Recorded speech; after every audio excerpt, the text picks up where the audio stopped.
Let us now check to see if what we've done actually accomplishes, well, what we wanted to accomplish. Back in that last module, I showed you this little trick here inside of VMware Workstation to get a copy of VMware Workstation to boot to a USB device. Your hypervisor may be slightly different if you're using VirtualBox or Hyper-V, but I want to show you here that I've just taken the exact same USB stick that we used back in that immediately previous module. No changes at all from the creation of that original USB stick. I'm taking that exact same USB device here and I'm going to boot to it so that we can get access to Windows PE and install the WIM file that we just configured.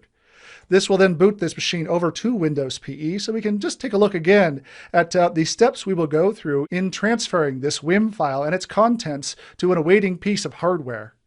One reason why I'm going through this task in this way, using the same USB stick, is because I want to show you some of the power here of WinPE that you might not be aware of.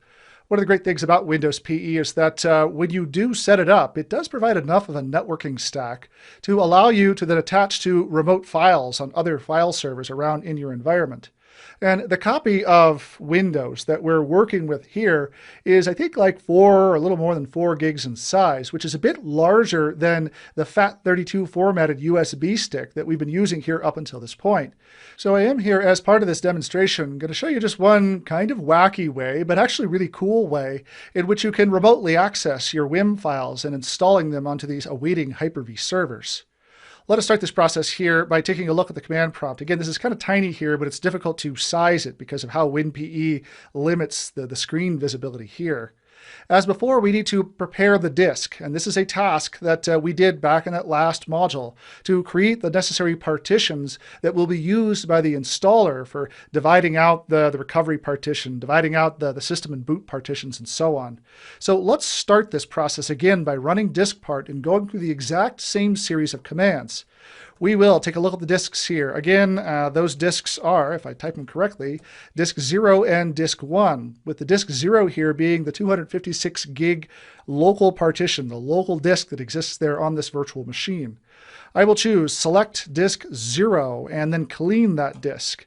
I will convert that disk to GPT format so I can create a partition of EFI partition of size equal to 100. I'm making this EFT partition here because I'm using EFT as opposed to BIOS for how I get this thing bootstrapped into existence. Or if I type it here correctly, not EFT, but EFI right here. Make sure I type that in correctly. So I've created that EFI partition there of size 100. I need to format it here. Format quick, FS equals FAT32, label equals system. So that will be my system partition here. I will assign it the letter S there. I will also create a partition, an MSR partition here of size equal to 128.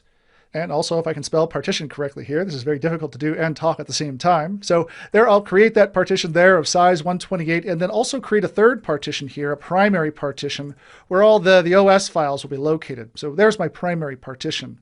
Let me format that primary partition here. Quick fs equals ntfs, label equals server. So this is not a nano server. This will be a regular server core version of the server.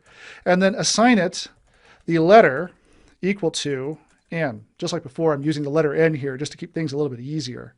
If we take a look then at the volumes, we should see that we do have the necessary partitions now separated out so that we can install this copy of Microsoft Windows.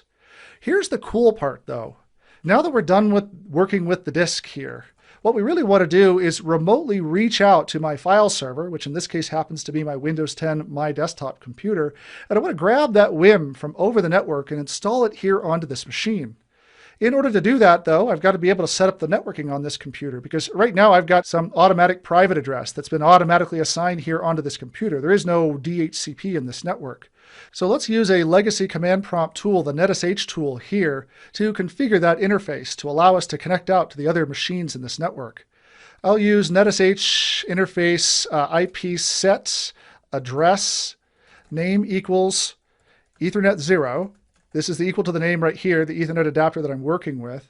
Then the address I need is 192.168.3.101 for my network here with a 24-bit subnet mask and a default gateway here of 3.2. Obviously, your networking will be a little bit different here depending on what your configuration is, but this is the way that we can go about now setting up the interface here so we can attach then to the outside world. Let me see then if I can ping my desktop, which I happen to know is 192.168.3.100. Yep, I do get a successful response there from my desktop where I've got those files then located. If you end up having any issues here, you might want to take a look at your firewalls just to see if those firewalls may be getting in the way of a ping connection from this Hyper-V host or proto Hyper-V host over to your copy of your desktop. Let us now then do net use, so the Z drive, 192.168.3.100 to the C drive, and I will log in as company G Shields, or effectively myself. There, I now can access the content in that remote location. And if I take a look at Z right here, we will be able to see then the contents that exist there. There's that WS 2016 folder, as well as the Hyper-V folder that we created and customized. There in Hyper-V is the WIM file that we want to address here on this computer. We now have a couple of commands that we need to accomplish to get that WIM file then installed here onto this local machine. Let me go back to the X drive here and run the dism command. Again, I'm not using the PowerShell version of this command because right here in Windows PE, with this version of Windows PE, we don't have access to Windows PowerShell.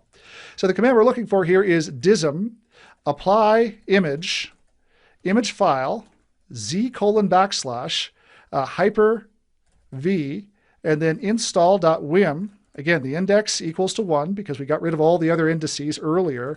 And the apply directory here being, just like before, the N drive, where we're going to store those OS files. If I've done everything correctly here, this will now reach out over the network to grab our customized WIM file and suck it down here onto this local machine, unpacking all the files and preparing this copy of Windows Server 2016 to be not only a server, but a patched, updated, and also Hyper-V enabled server right here locally.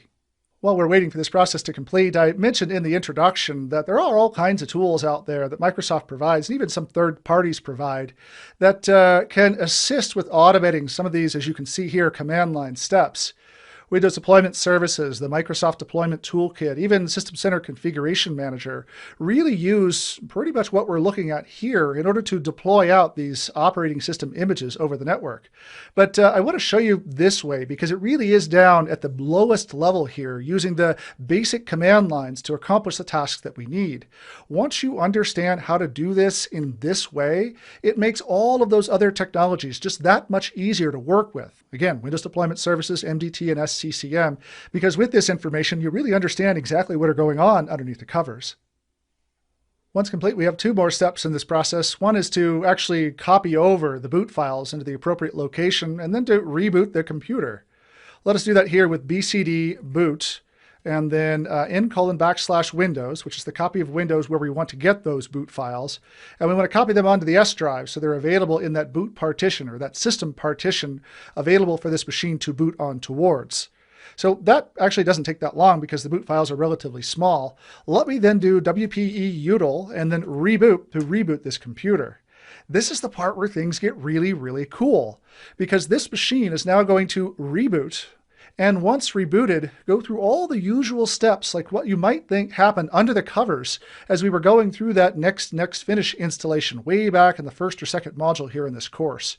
So we are really digging very deeply into the direct install of Microsoft Windows and how everything works that would otherwise be wrapped by that whole graphical user interface.